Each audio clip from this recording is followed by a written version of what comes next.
Alrighty, good morning, ladies and gentlemen, or good afternoon, or good evening, whatever time you're watching this video. So the goal of this video is just to walk through a couple of examples where we're going to compare the factor by grouping method that you guys watched the Khan Academy video about and the box method that we're used to. And my goal is for you to see that they're actually the same method, just slightly different displays of it. So for these notes, what I'd like you to do is follow along and write down all the examples. And then I'm going to ask you to upload those examples so that I know that you have watched these notes and done the examples. Okay. So if you remember from the Khan Academy video,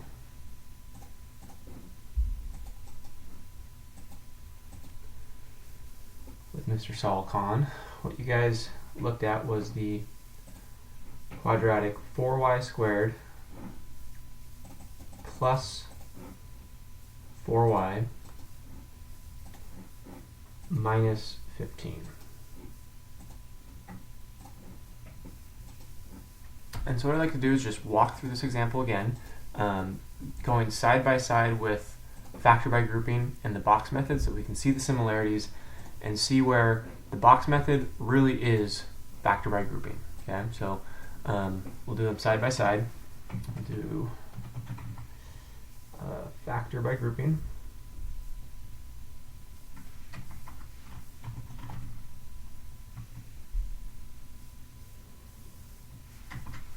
On the left, and then we can do the box method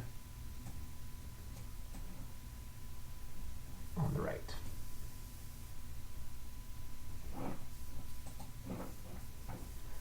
Okay, so what Mr. Khan had you guys think about was look at these last two numbers, and he called them a and c, because oftentimes with the quadratic we think about ax squared plus bx plus c. And so he was talking about the coefficient on this squared term and the constant term. If we multiply them together, what factors of that product will add up to b? So he had given you a times c equals some number, and a plus c needs to equal b. Okay, which is fine. Hopefully that didn't confuse you. And we do that exact same step with the box method. So for factoring by grouping, we ask 4 times negative 15 is equal to negative 60. And we want to know what factors of negative 60 add up to 4.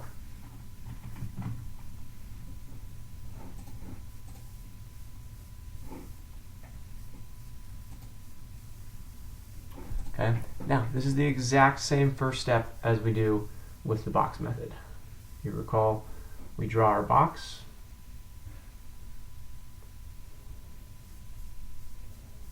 We fill in our upper left and bottom right boxes with our first term, 4y squared, and our last term, negative 15. And our goal is to figure out what goes in these two boxes. And we give ourselves the exact same hints as the Khan Academy video. We look at the diagonal here and ask ourselves, what is the product? Well, the product here would be negative 60y squared.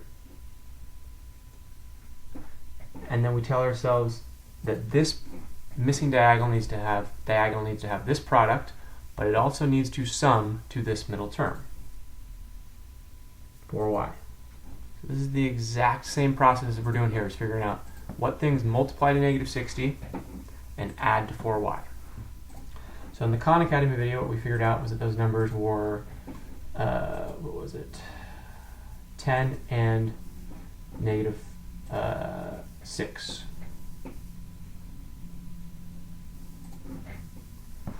Okay. And so then the way that the Khan Academy video went was we split this middle term into those two factors. And so factor by grouping said, okay, take 4y squared, that's fine, leave that alone. But then we're just going to write the 4y, the middle term, as the sum of these two. So negative 6y plus 10y minus 15. And I stopped you at this point in the Edpuzzle and I said, hey, notice this step right here is the exact same step as what we would have done with the box method. And we'll do it now so we can see that with the box method, we would have taken this negative 6y and the 10y, and we would have put them in our missing two boxes. We are splitting the middle term in the box method and in factor by grouping. Same exact thing.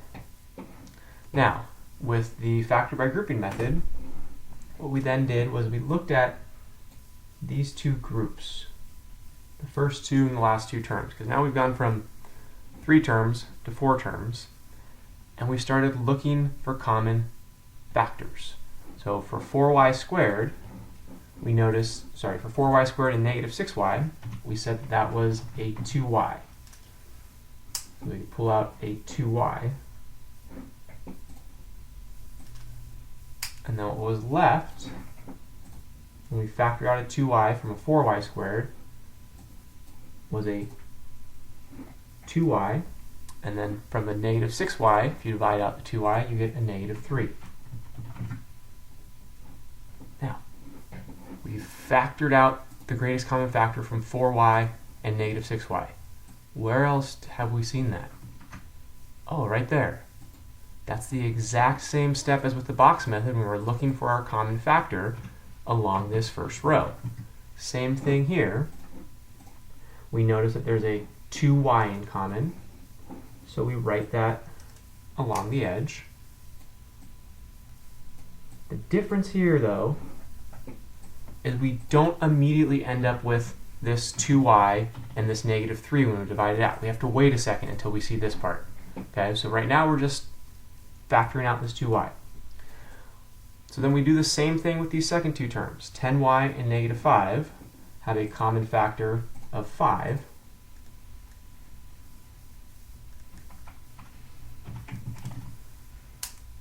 And what's left in the parentheses is a 2y. 10y divided by 5 is 2y. And a negative 3. Okay. The exact same step happens here. We look for the common factor along this row, 10y and negative 15. We pull out that positive 5. But again, we don't immediately see what's left in the parentheses. Right now we're just pulling it out. We don't see this 2y minus 3 until we do this common factoring along the rows. And check out what happens. 4y squared and 10y have a common factor of 2y. Negative 16y and negative 15 have a common factor of negative 3. Oh, so that's where the 2y minus 3 was hiding in the box. We just have to wait until we've done the the columns, until we see that. But the process is exactly the same. And now we just finish it off with the factor by grouping.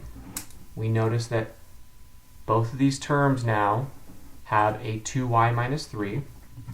And so we factor out 2y minus 3. What's left here is a 2y.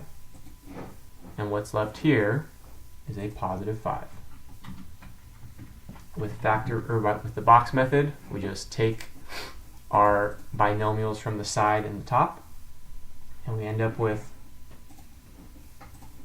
2y minus 3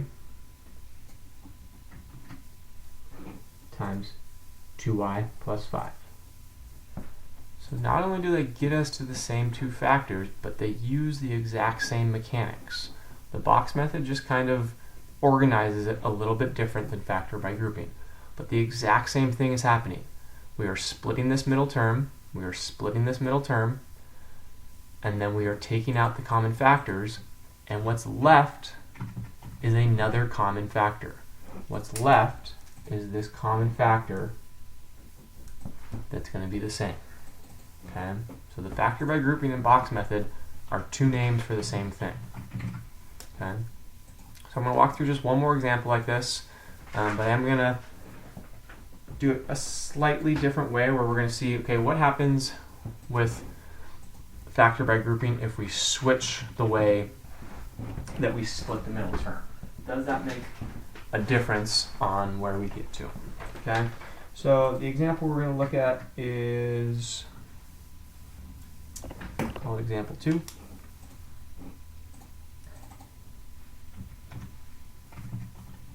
And again, you should be following along, copying this down, so that you can then scan this up. We are going to look at, let's say, 4x squared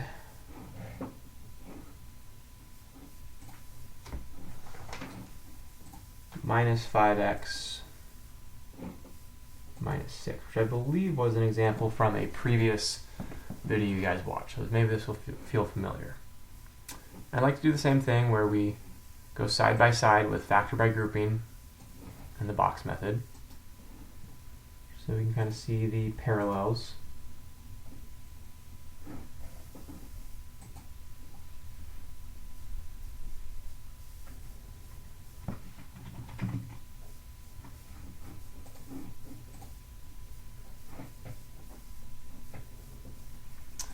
Okay, so we'll draw our box.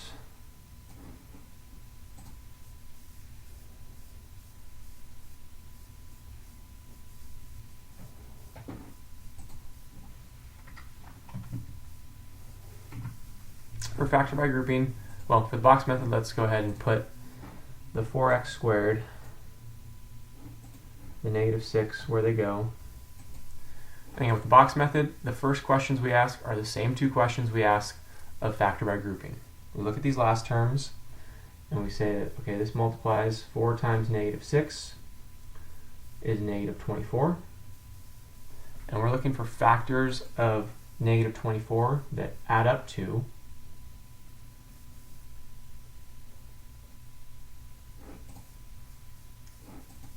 the middle term of negative 5. Which is the exact same thing we do with the box method. We look at the diagonal product, say that's negative 24x squared.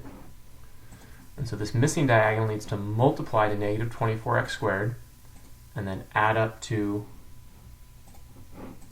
negative 5x. So it's just two different ways of asking the exact same question.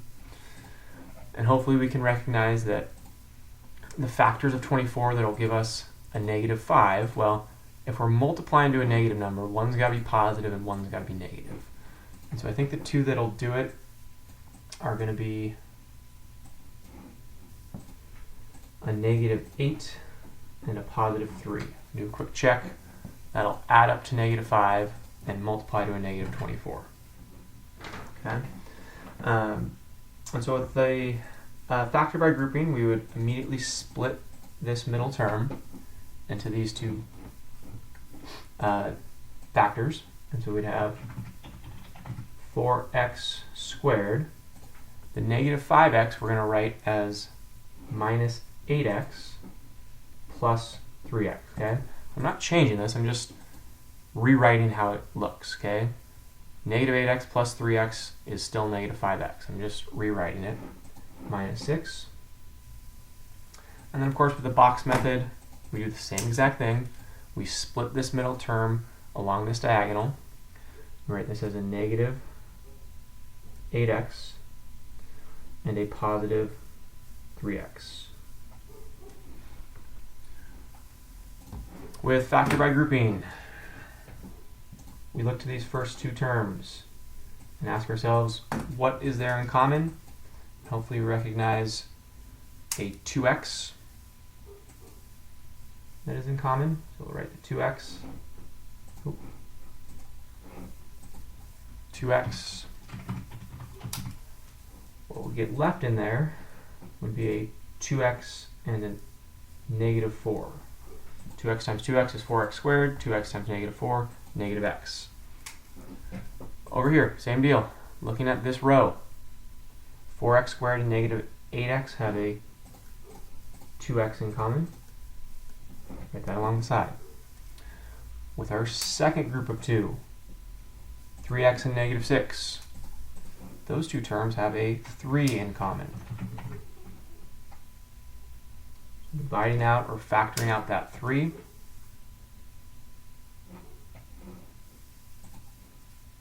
Oh, made a mistake. I'm doing it live, okay? This should be a 4x over here. Hopefully somebody was following along and was yelling that at me through the screen. So this should be a 4x. And actually that's a good moment to kind of pause here. The reason that I realized I made mistakes is when I factored out this 3, I noticed that I was going to have an x minus 2, and that does not match that parentheses. These two parentheses need to match if we're going to factor by grouping. That's because I forgot this extra 2 in here. So what we should have here is a 4x coming out, and what's left inside is x minus 2. Sorry about that. So this guy should be a 4x, and the common factor here is a 3. Okay? So now we're just going to finish up the box method, and when we do the rows, sorry, the columns, we should end up with the x minus 2 factor that we see here. So the 4x squared and 3x have an x in common, and a negative 8x and a negative 6 have a negative 2 in common, and that matches up, and we get to the same spot. So finishing this up, we factor out this x minus 2,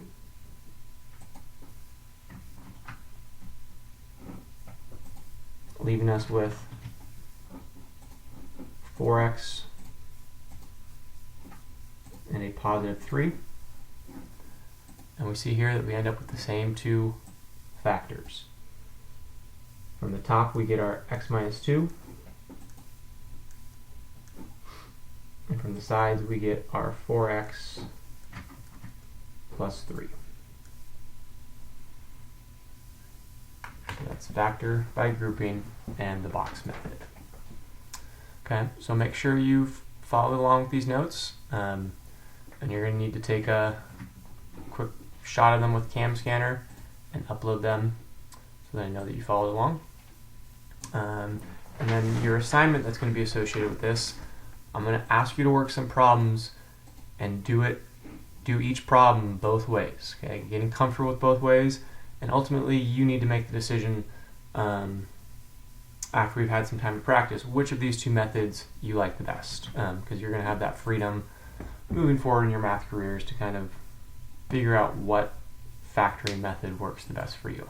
I'm a big fan of the box method, but maybe factor by grouping is something that speaks to you and that's what you want to use. Okay? If you have any questions at all about this video, just leave them in the comments below, and we will see you soon. Alrighty then.